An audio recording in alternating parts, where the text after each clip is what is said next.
सेवा निमंते जटणी ब्लॉक पाणीउरार युव गोष्ठी अंटा भिड़िले। जनमंगल सेवा संघ नाम एक संगठन गठन कर सभापति चित्तरंजन बेहेरा और संपादक प्रदीप कुमार साहू संपादन आरंभ कले। गोसेवा, रक्तदान, चारा रोपण सह असहाय तथा वृद्धाश्रम खाद्य बंटन। उपसभापति ऋतुराज परिड़ा, सह संपादक गोपीनाथ बेहेरा, कोषाध्यक्ष मनोज कुमार साहू सेवा करिवार मनोवृत्ति साधारण प्रशंसा मिलवा सह शिवप्रसाद साहू, ब्रह्मानंद महारणा, राकेश महारणा, दीपुन बेहेरा प्रमुख सदस्यों सहयोग में सेवा कार्य आगक जारी रखा निष्पत्ति नहीं। रंजन बेहेरा जनमंगल सेवा संघ पाणीओरा खोर्धार मुख्य जहाँकि सभापति। आम ग्रुप रे मिनिमम 100 रु ऊर्ध्व भी अच्छा मेम्बर जहाँकि एकाठी होगी सब एक मिसिकी गोटे मीटिंग करूँ। मीटिंग किसी अर्थ उपार्जन करूँ। से अर्थ आम बुलूवा पशु पक्षी ट्रिटमेंट आम मेडिसिन इंजेक्शन आनी रखू। आउ बुलूवा आहत अवस्था थिबा पशु पक्षी जेकोसी आहत घुष मैंने बुलूँ जहाँकि पोक हो जाऊँगी, खंडिया हो पोकरे माने खंडिया पोक बहुत भी हो जाती। आम पाखापाखि अंचल पिला आमको कंटाक्ट कले आम पिला जाकि सागे सागे पहुँचुंट जहाँकि जनमंगल सेवा संघ पिला से जाकि ट्रिटमेंट कर डॉक्टर परामर्श नहीं किसी भी जहाँ भी हो ट्रिटमेंट करूँ। आम पाखापाखि अंचल जो एरिया भी आमको डाकुंट आम जाकि ट्रिटमेंट करूँ। आज युवक मैंने निशाग्रस्त हो कि अन्य उपाय टाइम नष्ट कर आपण मैंने युव समाज युवक मैंने आपण मैंने जो सेवा कार्य मनोनिवेश कर कहीं प्रकृत में आमर तो समस्ते एमती चलती एमती मद पीकी उड़ाऊँ सब पैसा पतर।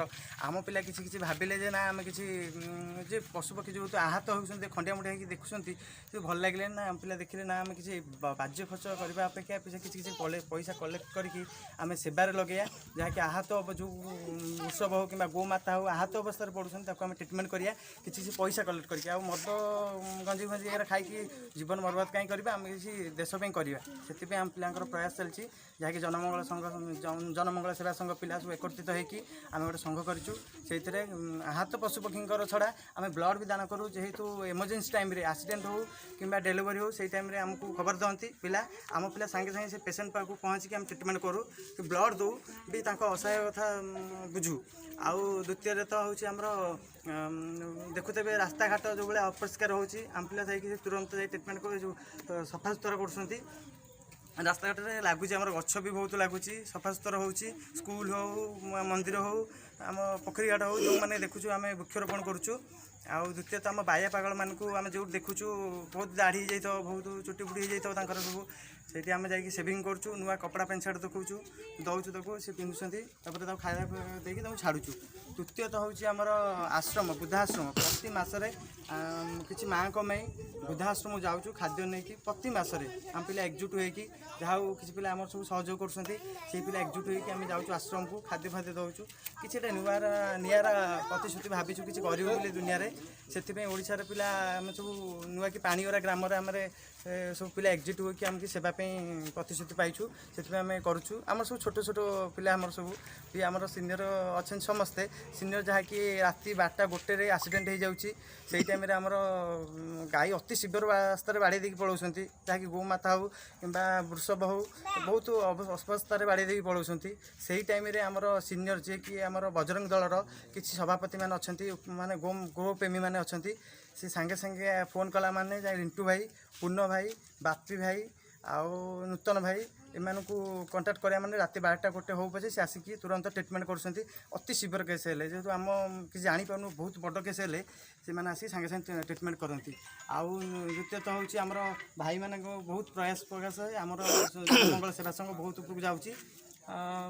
विशेषतः तो आमर बहुत गो सेवार अधिक लिप्त रहीचु। ठीक अच्छे ये कह नमस्कार।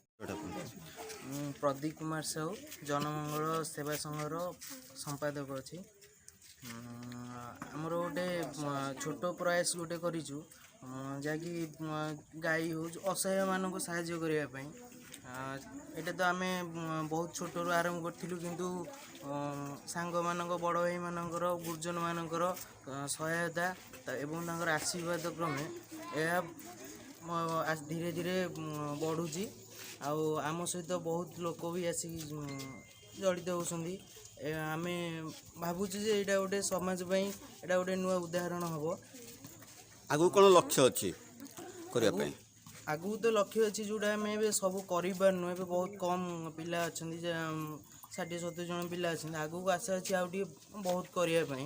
ଏସବୁ ସେବା କାର୍ଯ୍ୟ କରିବା ପାଇଁ ଆପଣ ଅର୍ଥ କେଉଁଠୁ ଆଣନ୍ତି?